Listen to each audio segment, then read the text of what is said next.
تیری محفوظ ہیں یہ اذان یہ نمازیں رب تیری محفوظ ہیں وعدہ سرور کو شہدے کو نبھانے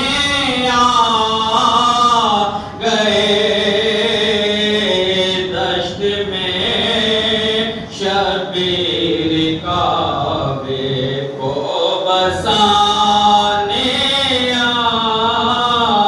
گئے عرش پر معراج میں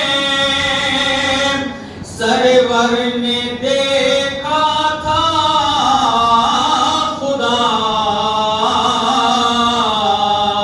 عرش پر سرور نے دیکھا تھا خدا ریت پر شبیر سب کو رب دکھانے آ گئے دشت میں شبیر کعبے کو بسانے کس طرح وہ پیش ہوں گے روبروئے مالکن کس طرح وہ پیش ہوں گے روبروئے مالکن جو شہ والا کی مجلس سے کمانے آ گئے دشت میں شبیر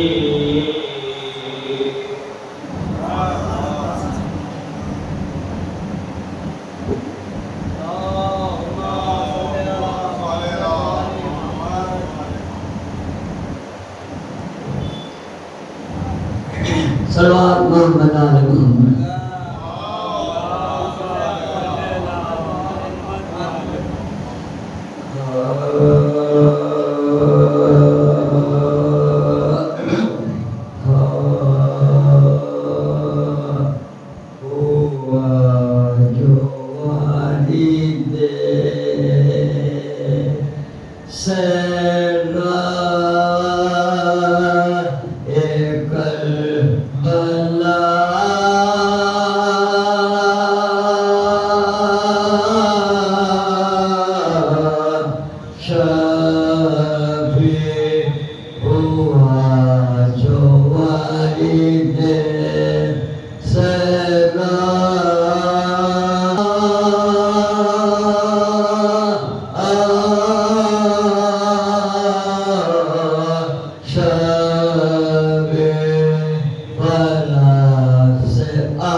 زمین پر اتر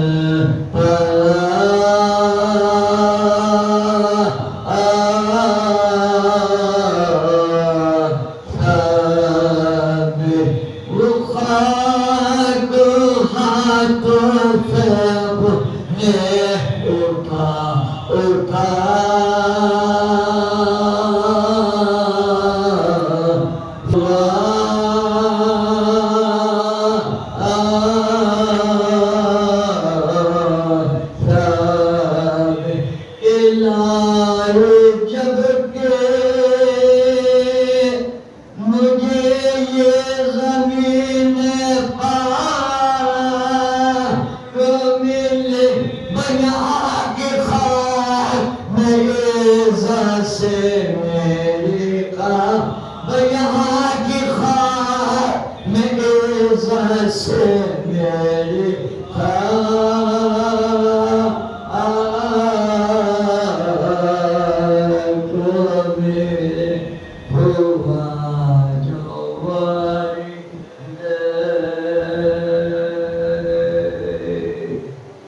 صلوات محمد آل محمد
مقصد روچ دیا پس میں گلے میں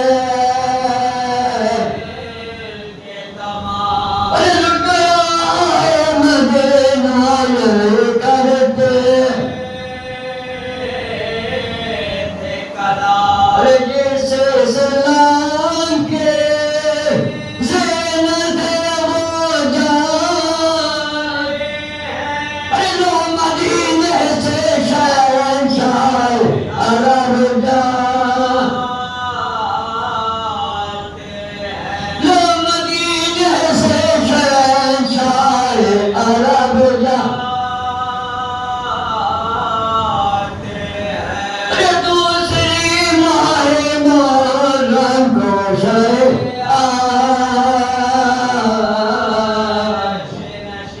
رات کرتے پہنچے جو گربا بول شبیر سے زینب یہ روتا بھائی صدقے گئے اب یہاں سے چلو دیکھو اسے بن کو میری چھاتی پھٹے جا کسی بیوی کے بے لگنے کی صدا کسی بیوی کے بے لگنے کی صدا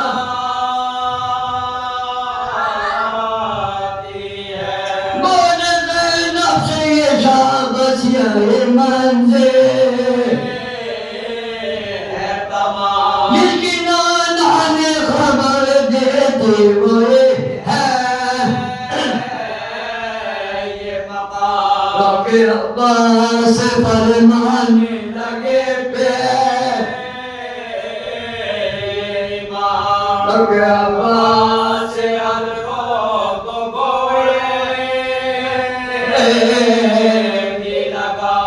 یہ جنگل ہے جہاں ظلم نہ ہوئے سر کٹا کر میرا سب کھلوایا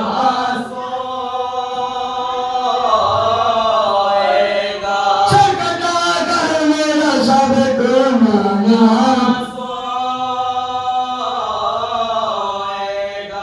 اب لارو گیا سن کر شہیدی لب دریا کی عباس نے خیمے شبل حضرت عباس آقا اس جگہ پاک سردار کا خیمہ اس جگہ پاک سردار کا خیمہ خیریت چاہو تو اب یہاں سے ہٹا لو جلدی ریتی پہ گئے اور لگا لو بولے بس خبر سے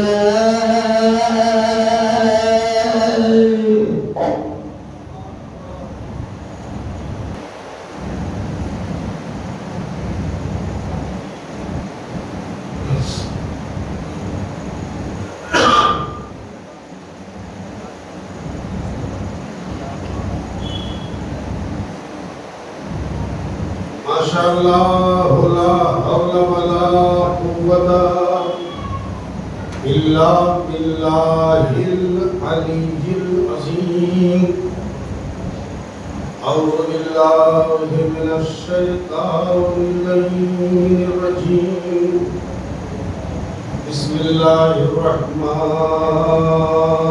الرحيم الحمد لله رب العالمين والعاقبة لأهل التقوى واليقين والجنة للموحدين والنار للملحدين والكافرين الصلاة والسلام على أشرف الأنبياء والمرسلين خاتم النبيين مولانا ومقتدانا وهادينا وشفيع ذنوبنا وطبيب قلوبنا الملقب بطه وياسين مولانا ومولى الثقلين بالقاسم محمد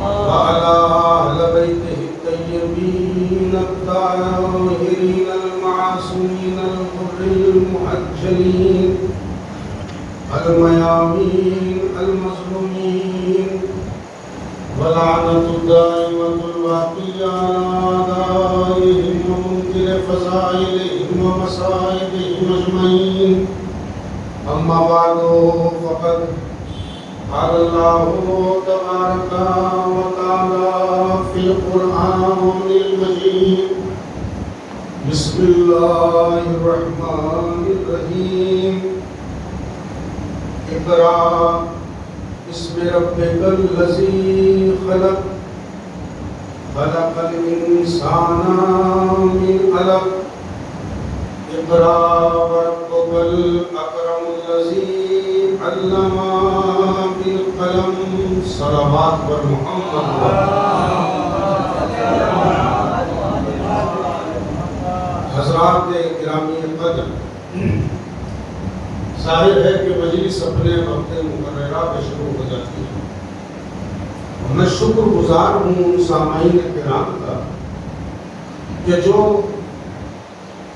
نظم و ضبط اذان کو باقی رکھتے ہوئے اپنا قیمتی وقت دے کر مجمع کی تعداد کو اس لائق کر دیتے ہیں کہ مجلس کا آغاز ہو سکے ظاہر ہے کہ میں ان کے لیے دعائے خیر کے علاوہ کچھ نہیں کر سکتا قرآن حکیم کی آیہ واقعہ ہدایہ ہے اور اس آیت کا شرف یہ ہے کہ یہ وہ آیت ہے جو قلب رسالت اور دل نبوت پر پہلی وحی اتری ارشاد ہوتا ہے اقرا میرے پیغمبر پڑھیے بسم اللہ کے بعد سب سے پہلا لفظ جو قرآن میں پیغمبر کے سینہ مقدس پر اور قلب رسالت پر نازل ہوا وہ یہ فقرہ ہے اقرا میرے پیغمبر پڑھیے اس رب کے نام سے کہ جس نے کائنات کو بنایا جبکہ دیکھیے میں بازار کا بھاؤ دیکھ کر پٹا بدلنے کا عادی نہیں میرے سامنے جتنے سامعین ہیں لائق احترام ہے بس تھوڑی سی توجہات کا ضرور طالب ہوں اقرا میرے پیغمبر پڑھیے اسم ربک الذی خلق اس اللہ کے نام سے کہ جس نے کائنات کو بنایا تو غور کیجئے کہ پہلے پڑھنے کا لفظ کہا اور پھر اس کے بعد میں کہا اس کے نام سے کہ جس رب نے کائنات کو بنایا جبکہ نعوذ باللہ من ذالک میں مشورہ دینے والا کون ہوتا ہوں ہونا یہ چاہیے تھا کہ اللہ کے نام سے پڑھو پہلے اللہ کا نام آیت میں ہوتا پھر پڑھنے کا لفظ ہوتا مگر نہیں آیت میں ہے اقرا قرآن کا پہلا لفظ ہے میرے پیغمبر پڑھو توجہ رکھیے گا اس رب کے نام سے جس نے کائنات کو بنایا ارباب سخن یعنی اللہ کا نام بعد میں ہے پڑھنے کا لفظ پہلے ہے جبکہ اللہ کا نام پہلے ہوتا پڑھنے کا لفظ بعد میں ہوتا مگر قدرت نے پڑھنے کا لفظ پہلے رکھا اور اپنا نام بعد میں رکھا دنیا کو یہ بتایا جب تک پڑھنا لو میری معرفت حاصل نہیں ہوتی جب تک تعلیم نہ ہو تو اللہ کی معرفت حاصل نہیں ہوتی۔ اقرا میرے پیغمبر پڑھیے، توجہ رکھیے گا، ابھی نماز کا حکم نہیں ہے، ابھی روزے کا حکم نہیں ہے، ابھی زکوٰۃ کا نصاب نہیں بتایا، ابھی خمس کے آداب نہیں بتائے، ابھی حج کے آداب نہیں بتائے، امر بالمعروف نہیں ہے، تولا و تبرع کا تذکرہ نہیں ہے، اصول دین کا تذکرہ نہیں ہے، فروع دین کا تذکرہ نہیں ہے، سارے مذہب کو بس کچھ ڈالا اور پہلا لفظ قرآن میں رکھا، اقرا میرے پیغمبر پڑھو۔ اس کا مطلب یہ ہے کہ اسلام علم پسند مذہب کا نام ہے، جہالت پسند مذہب کا نام نہیں۔ وہ ہر منزل پر آپ کو صاحب علم دیکھنا چاہتا ہے، اور اس نے آپ کا انسلاک و ارتباط و اتصال ایسی ہستیوں سے کرایا جو صاحبان علم ہے۔ اور توجہ رکھیے گا ارباب سخن، اقرا میرے پیغمبر پڑھیے اس رب کے نام سے جس نے کائنات کو بنایا۔ اقرا وربک الاکرم الذی علم بالقلم، اور پڑھیے اس کریم پروردگار کے نام سے جس نے قلم کے ذریعے تعلیم دی ہے۔ بھائی وحی کی پہلی آیت ہے، آغاز وحی ہے، اور پیغمبر کے سینے پر پہلی وحی نازل ہوئی، اور اللہ پہلی وحی میں کہتا ہے کہ جس نے قلم کے ذریعے تعلیم دی ہے۔ بھائی قلم کا تعلق لکھنے پڑھنے سے ہے۔ اللہ پہلی وحی میں بتا رہا ہے کہ میں نے پیغمبر کو قلم کے ذریعے تعلیم دی ہے، اور مسلمان کہتا ہے کہ نبی لکھنا پڑھنا نہیں جانتا تھا۔ بھائی عجیب المیہ ہے نا، اللہ قرآن میں کہہ رہا ہے کہ ہم نے قلم کے ذریعے تعلیم دی، اور مسلمان کہتا ہے کہ نبی کو لکھنا پڑھنا نہیں آتا تھا۔ بس تمہیدی منزلوں سے گزرتے ہوئے ایک جملہ کہو، اللہ نے پہلا لفظ کہا پڑھو، اور اس نے جتنوں کو بھیجا علم کی بنیاد پہ بھیجا، کسی کو جاہل نہیں بھیجا، اس لیے کہ جاہلوں کی اتباع نہیں ہوتی، عالموں کی اتباع ہوتی ہے۔ توجہ رکھیے گا، اللہ کہہ رہا ہے وَلَقَدِ اخْتَرْنَاهُمْ عَلَىٰ عِلْمٍ عَلَى الْعَالَمِينَ، ہم نے اپنے ہادیان برحق کو منتخب کیا، تو علم کی بنیاد پہ منتخب کیا۔ ہم نے جسے بھیجا علم کی بنیاد پہ بھیجا، ہم نے جسے راہ حق کے لیے سلیکٹ کیا اسے علم کی بنیاد پہ بھیجا، اور اس نے سب کے علم کا تذکرہ قرآن میں کیا۔ اس نے آدم کو کہا علم آدم الاسماء کلھا، ہم نے آدم کو علم اسماء دیا۔ اس نے خضر کے لیے کہا علمناہ من لدنا علما، ہم نے خضر کو علم لدنی دیا۔ اس نے داؤد کے لیے کہا علمناہ صنعۃ لبوس لکم، ہم نے داؤد کو زرہ سازی کا علم دیا۔ اس نے جناب عیسیٰ کے لیے کہا اذ علمتک الکتاب والحکمہ والتوراۃ والانجیل، ہم نے کتاب و حکمت اور تورات و انجیل کا علم ہم نے عیسیٰ کو دیا۔ بھائی پھر توجہ فرمائیے گا، اللہ نے آدم کو کہا علم آدم الاسماء کلھا، اللہ نے آدم کو علم اسماء دیا۔ اللہ نے خضر کو کہا علمناہ من لدنا علما، اے خضر ہم نے تمہیں علم لدنی عطا کیا۔ اللہ نے جناب داؤد کو کہا علمناہ صنعۃ لبوس لکم، ہم نے داؤد کو زرہ سازی کا علم دیا۔ اللہ نے عیسیٰ کے لیے کہا اذ علمتک الکتاب والحکمہ والتوراۃ والانجیل، اس نے سلیمان کے لیے کہا اور یا ایھا الناس وعلمنا منطق الطیر، ہم نے سلیمان کو علم منطق الطیر عطا کیا۔ یعنی اللہ انبیاء کو علم دیتا چلا گیا۔ اس نے آدم کو علم اسماء دیا، اس نے خضر کو علم لدنی دیا، اس نے داؤد کو زرہ سازی کا علم دیا، اس نے عیسیٰ کو توریت و زبور کا علم دیا، اس نے مسلمان کو علم منطق الطیر دیا۔ بھائی کہانیاں سب کے گھروں میں دیا، ان کے باپوں کے گھروں میں دیا، ان کے اجداد کے گھروں میں دیا، ان کی جائے ولادت پہ دیا۔ بھائی توجہ رکھیے گا، اے پروردگار جو اپنے اپنے گھروں میں آئیں گے انہیں تو اتنا علم دے گا، اور جو تیرے گھر میں آئے گا اسے کتنا علم دے گا، نہ وقت آنے کو اسے ایسا صاحب علم بناؤں گا کہ ابن عباس کہتا ہوا نظر آئے گا کہ میرا علم علی کے علم کے سامنے ایسا ہے جیسے سمندر کے سامنے کوئی قطرہ۔ ہم سب کو صاحبان علم، اور ہم نے جسے دیا ہے وہ علم عطا کیا اور ظاہر ہے کہ یہ علم کی برکتیں تھی. افتخار آل محمد ہے علم. میرے مولا نے فرمایا لو سنیت لی الوسادہ لافتیت علی الانجیل بانجیل واہل التوراۃ بتورات واہل القرآن بقرآن حتی قالوا صدق علی وما کذب. علی کہتے ہیں اگر اس دنیا نے اطمینان کی مسند پر مجھے بیٹھنے دیا ہوتا. میں جملوں پر غور کیجئے. علی کا اشتراک بیان کر رہا ہوں اطمینان کے لفظوں میں. علی فرماتے ہیں اگر یہ دنیا مجھے سکون و اطمینان کی سانس لینے دیتی لو سنیت لی الوسادہ لافتیت علی الانجیل بانجیل تو میں اہل انجیل کو انجیل سے فتوا دیتا, اہل قرآن کو قرآن سے فتوا دیتا, اہل تورات کو تورات سے فتوا دیتا, اہل زبور کو زبور سے فتوا دیتا. اور اس طرح کہ سب کہتے تھے کہ علی نے سچ کہا ہے جھوٹ نہیں کہا. یہ علم علی ہے, استعمال ہو رہا ہے علم علی. اس لیے کہ پیغمبر نے وصیت میں کہا تھا, سنیں گے, جسے فخر الدین رازی نے تفسیر کبیر میں لکھا.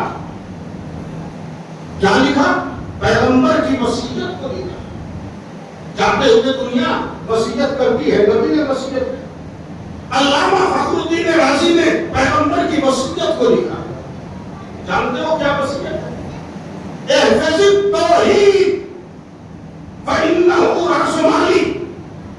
جا کے تفسیر کبیر میں پڑھیے, کسی عالم سے پوچھئے احفظ التوحید فإنه رأس مالی. پیغمبر کی پہلی وصیت کا پہلا جملہ ہے احفظ التوحید, توحید کی حفاظت کرنا. فإنه رأس مالی, یہ توحید ہی تو میرا اصل خزانہ ہے.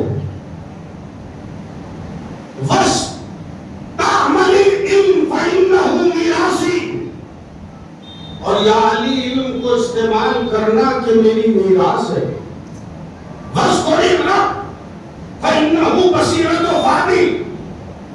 اپنے رب کا تذکرہ کرتے رہنا کہ یہ میری آنکھوں کی ٹھنڈک ہے.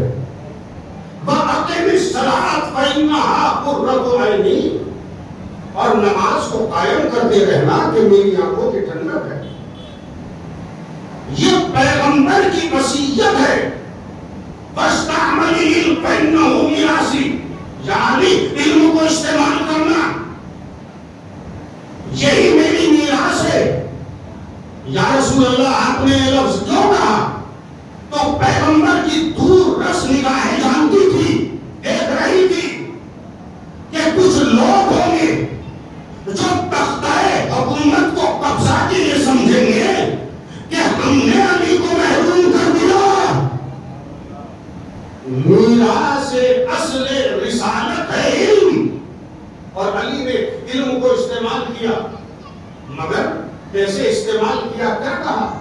بہتے ہوئے جھرنوں کو دیکھا علی نے, ہاتھ میں پانی کو اٹھایا, چلو میں پانی لے کے کہا کمبر کہو تو اس پانی سے, بہتے ہوئے شلال سے, جھرنے سے میں گھروں کو روشن کرنے کا طریقہ بتا دوں. کوئی نہ پڑھا, چند صاحبان معرفت پڑھے, بس تمہید ختم ہو گئی. انہی صاحبان معرفت میں سے تھے ایک میسم, توجہ رکھیے گا, جنہوں نے علی سے علم حاصل کیا. آپ جانتے ہیں, آپ نے جناب میسم کا نام عشق علی میں سنا ہے. میں آپ کو جناب میسم کے علم کا معیار بتاتا ہوں, سنیں گے. جب حبر الامت جناب ابن عباس, جنہیں تاریخ کہتی ہے کہ یہ امت کی کتاب کی روشنائی ہے, حبر الامت ہے, جب جناب میسم سے سامنا ہوا ابن عباس کا, تو ملاقات کے بعد دیکھیے علی نے اپنے علم کے نمونے کیسے چھوڑے. میسم نے ابن عباس عباس سے سوال کیا، ابن عباس یہ بتاؤ کہ تمہیں تفسیر قرآن میں سے کچھ پوچھنا ہے؟ دیکھیے علم تفسیر کا ماہر ہے ابن عباس، اور میثم نے کہا سلنی، مجھ سے سوال کرو اما شیخا، جو پوچھنا چاہتے ہو، ان تفسیر القرآن، قرآن مجید کی تفسیر کے بارے میں سوال کرو، جو پوچھنا چاہتے ہو پوچھو مجھ سے۔ یہ علی کا شاگرد ہے، اس کے اس کہنے میں سلمونی کا وقار جھلک رہا ہے۔ دیکھیں مجھے کوئی فرق نہیں پڑتا کہ آپ سبحان اللہ کہیں نہ کہیں، مگر ایک بات میں روز کہہ رہا ہوں کہ میری مجلس تمہید مجالس ہے، اور ظاہر ہے کہ اگر کتاب کی تمہید اچھی نہ ہو تو کتاب میں مزہ نہیں آتا، لہذا تھوڑا سا بیدار ہو کے سنیے۔ سلمی اما شیخا، اے ابن عباس، جو پوچھنا چاہتا ہے پوچھ لے۔ ابن عباس نے ایک آیت کی تفسیر پوچھی، جناب میثم تمار نے تفسیر بیان کرنا شروع کی، جیسے تفسیر بیان کی اور جناب میثم نے اپنا تذکرہ کیا تو اعتراض کر کے ابن عباس نے قلم رکھ دیا، میثم یہ نہیں ہو سکتا، یہ کہانت ہے، یہ تو پیش گوئی ہے، یہ تم کیسے کہہ سکتے ہو؟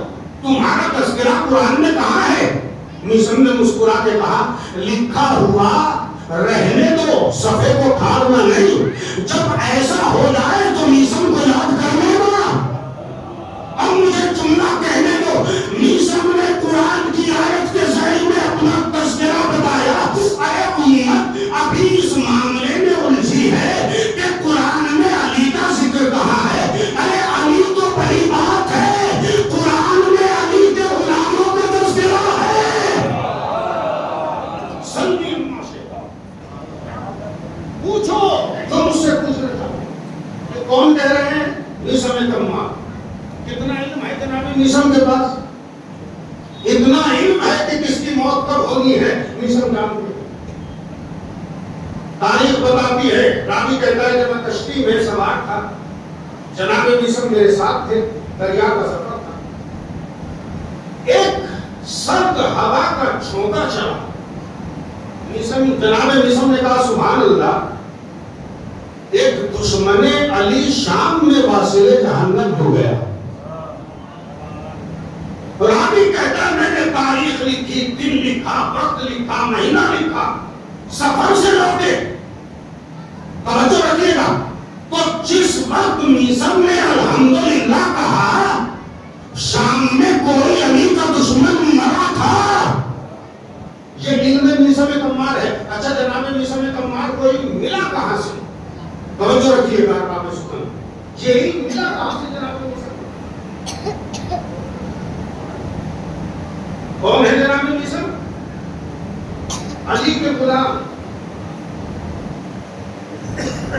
کیا کرتے ہیں؟ کھجورے بیچتے ہیں۔ یہاں میں اپنے نوجوان بھائیوں کو ایک بات ضرور کہنا چاہتا ہوں، اگرچہ میں اصلاح کرنے کے قابل نہیں ہوں، چھوٹا سا طالب علم ہوں، یہ تو علماء اعلام کا کام ہے۔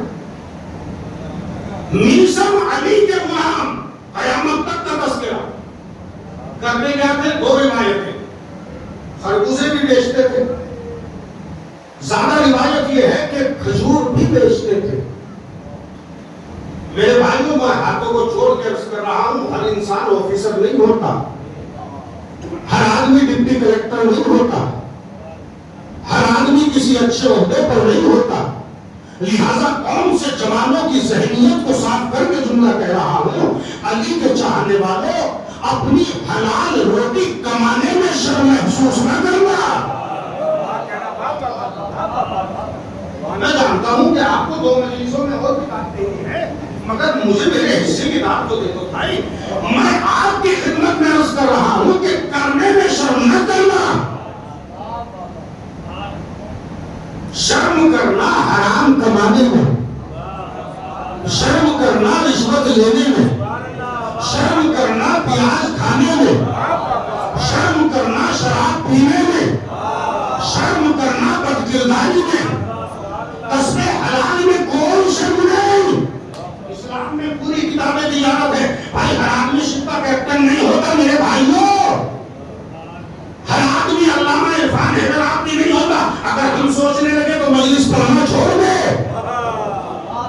کہ جیسے ہم ایک چھوٹے سے طالب علم ہیں آپ کے سامنے حاضر ہو گئے، ایسے ہی سب کے روزگار برابر نہیں ہوتے۔ اور ایک جملہ کہوں، کسی امیر سے دب کے بھی نہ مت رہنا۔ خدا کی قسم کسی امیر سے دب کے بھی مت رہنا۔ اسلام اور کربلا تمہیں حریت اور آزادی سکھاتی ہے، غلامی نہیں سکھاتی۔ غلامی صرف آل محمد کے لیے زیبا ہے اور کسی کے لیے نہیں۔ میں عرض کر رہا تھا کہ کہاں سے ملا اتنا علم، کہاں سے ملا؟ کھجورے بیچتے تھے، اور اکثر میرے مولا علی علیہ السلام آتے تھے اور میسم سے کہتے تھے میسم اپنا کام کر لو، جو ضرورت ہے وہ کر لو۔ اور جتنی دیر میسم تمام کہیں ہو کے آتے تھے، اپنا کام کر کے آتے تھے، اتنی دیر میسم کے بدلے میرا مولا میسم کی جگہ پر کھجورے بیچتا تھا۔ میسم من کے کھجورے بیچ رہا ہے۔ اب ایک جملہ خطابت کا کہوں گا، خدا کے لیے بیدار ہو جائیے، بیدار ہو کے سن لیجئے، جملہ بہت عمدہ ہو تو مجھے نوازیے گا۔ بھائی میسم کی دکان پر میسم بن کے، میسم جیسے بن کے علی کھجورے بیچ رہے ہیں۔ بتاؤ، جو ساری زندگی دنیا کو نہیں، جو ساری زندگی مسیحیوں کو خدا سمجھا، جو شب ہجرت رسول سمجھے، اسے نہ جانے میسم کی دکان پہ میسم جیسا بننے میں کیا مزہ آتا ہے۔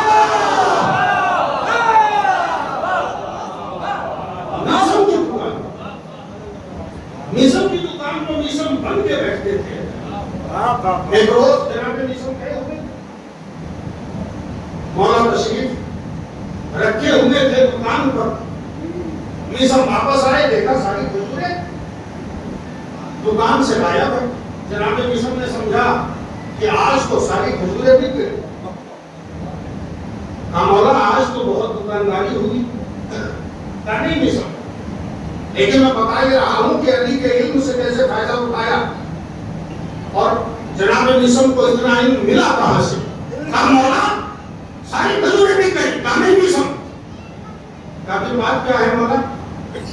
کہا اصل میں میسم ایک سائل آیا تھا، اس نے آ کے سوال کیا کہ میری فیملی، میرا خاندان یا میرا گھر پورا بھوکا ہے مولا، مجھے آپ دے دیجئے۔ میں نے ساری کھجورے اٹھا کے اس سائل کو دے دی۔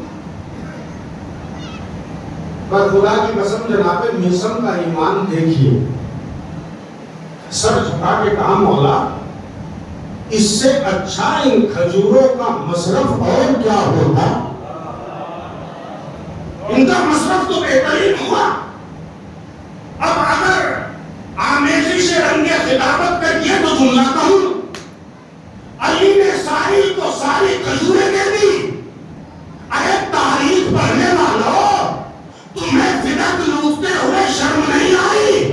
تو ایک ساحل کو ساری کھجور دے دے، کاش کے فدق مانگ لیا ہوتا۔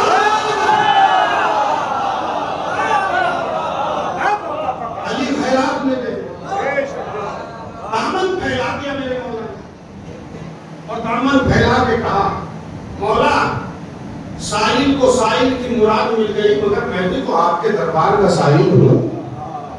دامن پھیلا کے کہا مولا مجھے بھی تو کچھ عطا کیجئے۔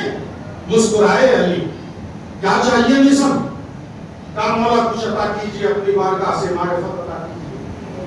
تاریخ بتاتی ہے ضرب یدہ امیر المومنین علی صدر میسم، مولا علی نے اپنے ہاتھ کو میسم کے سینے پر رکھا اور اتنا علم دیا، توجہ رکھیے گا، اتنا علم عطا کیا کہ میسم کو معلوم تھا کہ کون کم مرے گا، جسے کم موت آئے گی۔ توجہ رکھیے گا، یہی وجہ ہے کہ جب قید میں مختار سے ملاقات ہوئی اور جناب میسم نے سلام کر کے کہا سلام ہو اس پر، بھائی دونوں شخصیت عظیم، ایک درس گاہ ولایت علی کا شاگرد، ایک کارگاہ عشق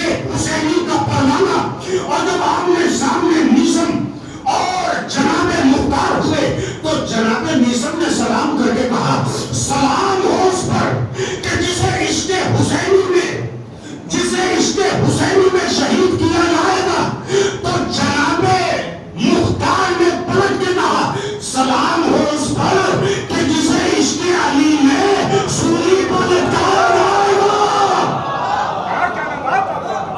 جملہ سنیے, جملہ تو آگے ہے بھائی, جملہ تو آگے ہے, پر دونوں کی بات ہونے لگی, دونوں اپنی اپنی باتیں بتانے لگے. پر ایک مرتبہ جناب مختار نے کہا, جناب مختار نے کہا یہ بتاؤ کہ تمہیں کس نے سکھایا؟ کہا جس گھرانے نے تمہیں سکھایا اسی گھرانے نے مجھے سکھایا. کہا مختار نے بتاؤ کہ تمہیں کس نے سکھایا؟ کہا مجھے حسین نے سکھایا. کہا کتنے دنوں میں سکھایا؟ کتنے دنوں میں سکھایا؟ کہا ایک دن میں سکھایا. میثم نے کہا میرے مولا علی نے مجھے ایک لمحے میں سکھایا. اتنا معیاری معاملہ ہے. جناب میثم نے کہا اتنا علم عطا کیا. دربار ابن زیاد میں کھڑے ہیں, خدا کی قسم دو ہی خطیب کائنات میں تختوں کے منبر پر بیٹھ کے ہم جیسے گنہگار آپ جیسے بھائیوں کے سامنے, عزاداروں کے سامنے فضائل پڑھ کے داد لینا اور ہے. تختہ دار پہ یا میثم کی خطابت یا پڑھے ہاتھوں سے زینب کی خطابت, ان دو خطابتوں کا جواب دیا. جناب میثم نے تمہار اتنا علم عطا کیا. علی نے ابن زیاد سے آمنا سامنا ہوتا اور ابن زیاد نے تحقیر آمیز الفاظ کہے اور جناب میثم کا مذاق اڑایا. اور تاریخ میں ملتا ہے کہ یہ کہا کہ یہ مدتوں سے نہائے نہیں ہے. جناب میثم نے جو جملہ کہا خدا کی قسم بڑا عجیب ہے. کہا یہ تو حرام زادے کی پہچان ہوتی ہے. دربار ابن زیاد کا ہے سرکار, یہ تو حرام زادے کی پہچان ہوتی ہے کہ وہ شریفوں کو مذاق اڑائے. کس معاشرے میں جی رہے ہیں آپ؟ وہ پہنا کسی بھائی کا لباس کم ہو, آپ نے ایسے دیکھا جیسے اس نے کوئی گناہ کر لیا. ارے بھائی ہو سکتا ہے جس لباس پہ آپ اترا رہے ہیں وہ حرام کا ہو.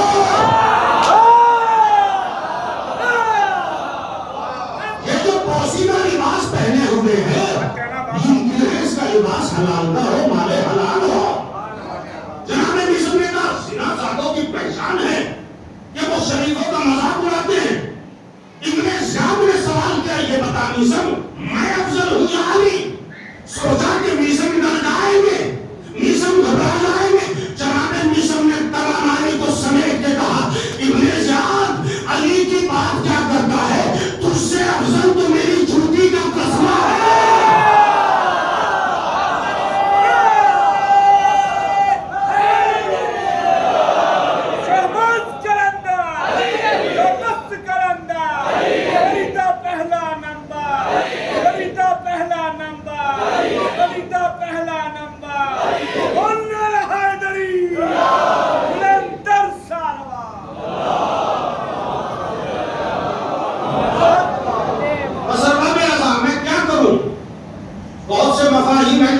پہنچانے تھے مگر میرے بھائی لوگ میں بانیان مجلس کی طرف سے گزارش نہیں کر رہا ہوں, وہ اپنی طرف سے گزارش ہاتھوں کو جوڑ کے گزارش کر رہا ہوں.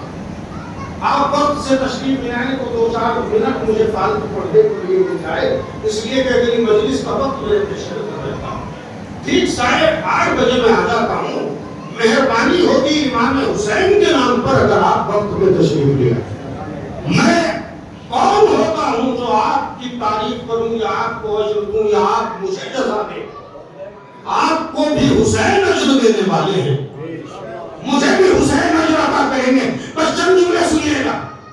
یہ ہے جناب میثم, اور اگر اپنی سمجھ میں نہیں آیا ہو تو جناب میثم تمار کی زیارت پڑھو. السلام علیکم یا میثم ابن یحییٰ تمار, سلام ہو تجھ پر اے میثم اے ابن یحییٰ تمار. پہلا جملہ خدا کی قسم آپ کی عقلوں پہ وہ جلا پیدا کرے گا جو جناب میثم کی زیارت میں ہے. پر خدا کی قسم جو فکرہ جناب عباس کی زیارت میں نہیں عباس کے مقام کو اور جناب میثم کی عظمت کو برابر نہیں کر رہا ہوں، مجھے معاف کیجئے گا، مگر جو فکرہ زیارت عباس میں ملا وہی فکرہ میثم کی زیارت میں ملا۔ السلام علیکہ ایھا العبد الصالح، اے عبد صالح تجھ پہ سلام ہو۔ پہلے جناب میثم کی زیارت اشہد ان کا، میں گواہی دیتا ہوں جناب میثم کی زیارت ہے۔ تب اقمت الصلاۃ، تم نے نماز کو قائم کیا، آتیت الزکوٰۃ، زکوٰۃ دی، امرت بالمعروف، امر بالمعروف کیا، ونہیت عن المنکر، نہی عن المنکر کیا۔ اور ایک جملہ ہے وجاہدت حق جہاد، اور اے میثم تم نے حق جہاد ادا کیا۔ میں پوری زیارت کی وضاحت کرتا مگر کیا کروں، وقت کم ہے، بس ایک جملہ پوچھتا ہوں اس محترم مجلس سے، اس ممالک کی سادات سے، ان ممالک کے شیووں سے ایک جملہ پوچھتا ہوں، کیا ہے زیارت کا جملہ؟ کہ تم نے لقد جاہدت حق جہاد، تم نے حق جہاد ادا کیا۔ قسم کھا کے بتاؤ، تمہارے سامنے ذریعہ امام حسین ہے، کسی خطیب سے سنا کہ میثم نے تلوار چلائی ہو، میثم نے خنجر چلایا ہو، میثم نے تلوار چلائی ہو، پھر زیارت میں کیوں ہے؟ اے میثم تم نے حق جہاد ادا کیا، اس کا مطلب یہ ہے کہ میثم نے ابن زیاد کے دربار میں علی کے فضائل پڑھے ہیں، تو اب تو پتا چلا کہ جہاد کسی اور چیز کا نام نہیں، ظالم طاقتوں کے سامنے علی کے فضائل پڑھنا۔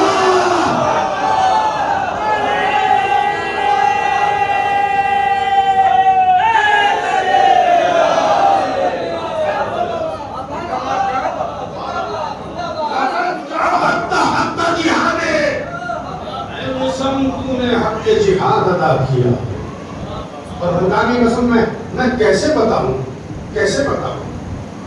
کہ جب میرے مولا نے کہا میثم یہ جو بیری کا درخت دیکھ رہے ہیں، اور باب سخن آپ کہیں گے کہ میں اپنی کامیت کا اظہار کر رہا ہوں، نہیں، دو روایتیں، ایک کھجور کا درخت اور ایک بیری کا درخت، مگر عقل میں آتا ہے بیری کا درخت، وجہ اس لیے کہ تختے بیری کے درخت کے بنتے ہیں، کھجور کے نہیں، بیری کا درخت ہے۔ مولا علی نے کہا میثم اس درخت پر تمہیں سولی دی جائے گی، کس جرم میں مولا؟ کا جرم ہوگا جرم ولایت۔ پر خدا کی قسم میثم نے کہا مولا پھر تو میرے لیے سعادتیں ہوں۔ جناب میثم نے اے ارادہ میثمی کو سلام، یہ نہیں کہا مولا تکلیف کتنی ہوگی، بلکہ جب کہا کہ سولی دی جائے گی تب آب سلامت دینی، مولا میرا دین تو سلیم رہے گا۔ ہاں میثم دین سلامت رہے۔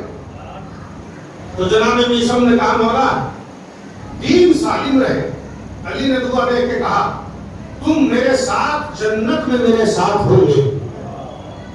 اب سنیے، چھوٹا سا پیڑ تھا بیری کا، جس وقت علی نے کہا تھا اس پر تمہیں سولی دی جائے گی، اگر آپ اور ہم ہوتے کسی کو بتا دیا جائے کہ صاحب یہاں اس ستون پہ باندھ کے آپ کی موت ہوگی، قسم بخدا اضر خانے کے کلید برداروں سے چابی لے کے ستون توڑ دے، نہ ستون رہے گا نہ میں مروں گا۔ مگر واہ میثم تیرا ارادہ، اس درخت کو پانی دے رہے ہیں، اس درخت کے نیچے نماز پڑھ رہے ہیں اور کہتے ہیں غزیت لی لتا و غزیت لی، تو میرے لیے پڑھ رہی ہے میں تیرے لیے پڑھ رہا ہوں۔ اور اگر کوئی بچہ چھوٹے سے درخت کے قریب آتا تو میثم یہ کہہ کے جھڑک دیتے دور ہو جا، یہ میری ولایت علی کا سینہ ہے، دور ہو جا، میرے عشق سینے کو چھیڑنا نہیں۔ اور خدا کی قسم جب وہ درخت جوان ہو گیا، بس آخری فکرے اور مسائل جوان ہو گئے، تو ابن زیاد اپنے لشکر کے ساتھ جا رہا تھا، سنیں گے آپ، اور اپنا کوئی فلیگ اپنا کوئی جھنڈا منڈا بھی ہوگا لشکر کا، حکومتوں کے نشان ہوتے ہیں، توجہ رکھیے گا۔ جیسے اس کی فوج کا جو نشان تھا وہ بیری کے درخت میں پھنس گیا. کون سے درخت میں؟ جس درخت کے تختوں پر میثم کو پھانسی دی جانی ہے. جیسے ابن زیاد کا لشکر گیا تو جو لشکر کا نشان تھا وہ بیری کے درخت میں پھنس گیا. تاریخ بتاتی ہے 1000 کوشش کی مگر چھڑا نہ سکے.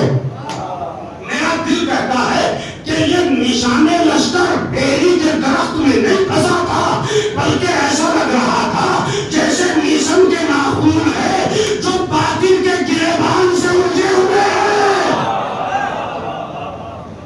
نہیں چھوٹ سکے. بیری کے درخت کو کاٹ دیا گیا تختے پر. 3 دن تک. بس عزیزوں سارے بیان کو چھوڑ رہا ہوں. 3 دن تک میثم کو اس پر لٹکا کے رکھا اور جناب میثم نے کہا من اراد ان یسمع مکنون الحدیث، جو چاہتا ہے علی کے فضائل سنے وہ آئے.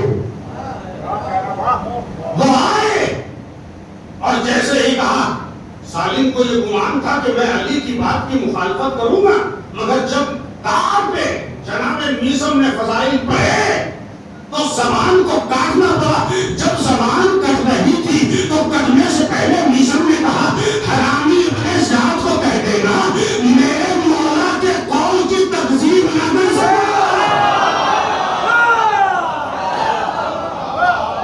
ہمت ہو تو علی کے قول کو جھٹلا کے زبان کٹ رہی ہے میثم کی. خدا کی قسم کتنی اذیتیں ہیں. اور لاش کو لٹکا کے رکھا. انجمن تاجران کوفہ کے صدر تھے جناب میثم. بزنس کمیٹی تھی، اس کے چیف سیکریٹری کہیے جناب میثم تھے. 3 دن تک علی کے چاہنے والے کی لاش تار پر رکھی رہی. بس میں پڑھ چکا تھا. اور جب کچھ دوستوں کو احساس ہوا تو آپس میں مشورہ ہوا کہ میثم ہمارے چاہنے والے تھے، ہمارے دوست تھے، علی کے چاہنے والے تھے. کیا غضب آ گیا کہ میثم کی لاش تختہ دار پر لٹکی ہوئی. اور باب سخن پس مصائب کی طرف میں آ رہا ہوں ایک جملہ کہنے کے لیے. ایک جملہ کہہ کر کربلا کی طرف آؤں گا. دوستوں کو یہ احساس ہوا، انہوں نے ترکیب یہ پیدا کی کہ ابن زیاد کے سپاہی پورے شہر میں تعینات ہوتے ہیں رات کے وقت، تو ایک تدبیر کی کہ شہر کے ایک حصے میں آگ لگاتے تھے. جب سپاہی گھر چلے جائیں گے تو ہم میثم کی لاش کو اتار لیں گے. میثم کے دوستوں کو خیال آیا شہر کے ایک حصے میں آگ لگاتی گئی. جیسے ہی سپاہی بھاگے انہوں نے میثم کی لاش کو ایک صندوق میں رکھا اور دریا میں محفوظ کر دیا اور بعد میں وہاں دفن کیا جہاں جناب میثم کا آج مزار ہے. بس اب بات ایسا میں پڑھ چکا. ایک جملہ کہوں گا کہ میثم تمام 3 دن آپ کی لاش سولی پہ لٹکی رہی. علی والوں کے لیے غم کا عالم ہے، مگر میں کیا کروں. اے میثم میں نے کربلا میں وہ لاشیں دیکھی. اے میثم چاہنے والوں نے آپ کی لاش کو صندوق میں حفاظت میں رکھا، بعد میں دفن کیا، مگر مجھے کچھ لاشیں نظر آ رہی ہیں جنہیں کوئی غسل و کفن دینے والا نہیں ہے. ہر واقعہ ایسا جانتے ہو زہیر ابن قین کی زوجہ نے یہ سمجھا، یہ کہا اپنے غلام سے کہ جاؤ کربلا کا واقعہ ہو گیا، ارے حسین کو تو سب نے کفن دے دیا ہوگا، نواسہ رسول ہے عباس کو کفن دے دیا ہوگا، عباس علمدار ہے، علی اکبر شبیہ رسول ہے، اکبر کو کفن کر دیا ہوگا، لیکن تیرے آقا زہیر قین کو کسی نے کفن نہ دیا ہوگا. غلام کو یہ کہہ کے ایک کفن دے کے روانہ کیا، مگر جتنی جلدی غلام گیا تھا اتنی جلدی واپس آ گیا. ارے چہرہ بھلا ہوا ہے، سیر پہ سر چھپا ہوا ہے. زوجہ نے کہا زہیر قین کی ارے غلام تو واپس آ گیا. مرتبہ سر جھکا کے کہا اے میری ماں نے کہا اگر کفن دینے ہیں تو ان کا حق تر کفن دے دے، اس لیے کہ حسین کا لاشا. اب ایسا 2 جملے بس آئے تھے، 2 جملے بس. 2 محرم ہے نا، حسین کربلا میں وارد ہوئے ہیں، اور جب حسین کربلا میں وارد ہوئے تو چند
تاکہ دنیا کہتے دنیا سمجھ لے حسین کسی کی زمین پر لڑنے نہیں گیا، دنیا حسین کی زمین پر آئی تھی، حسین سے جنگ کرنے کے لیے زمین کو خریدا، پیغام اکبر کے نام لکھا گیا، زمین کے مالک کو بلایا، بلا کے کہا تیری زمین ہم نے خریدی مگر تجھے واپس ہدا کرتے ہیں، مگر 3 شرطوں کے ساتھ۔ پہلی شرط یہ ہے کہ کوئی مہمان آئے تو 3 دن مہمان رکھنا، ہماری قبروں کے آس پاس ہم نہ چلانا، آخری وصیت مجلس تمام احباب اعزاز، آخری وصیت یہ ہے کہ جب فوج عظیم مجنون کے لشکر والے اپنے نجس پشتوں کو دفن کر دے تو تم ہمیں دفن کر دینا۔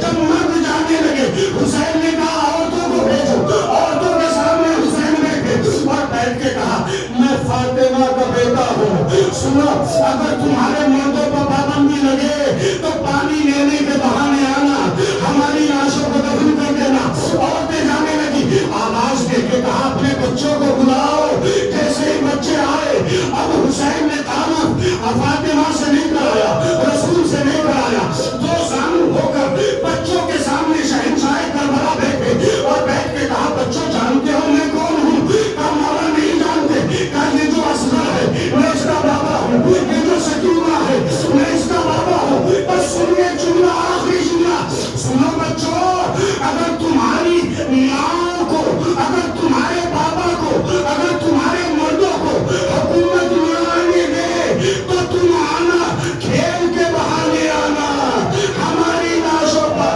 ایک ایک مٹھی خاک ڈال دینا، تمہارا کھیل ہو جائے گا، ہمارا دفن ہو جائے گا۔ اے بچوں، حسین ابن علی انا للہ و انا الیہ راجعون رزق بقضائہ و تسلیم لامر ما قضی۔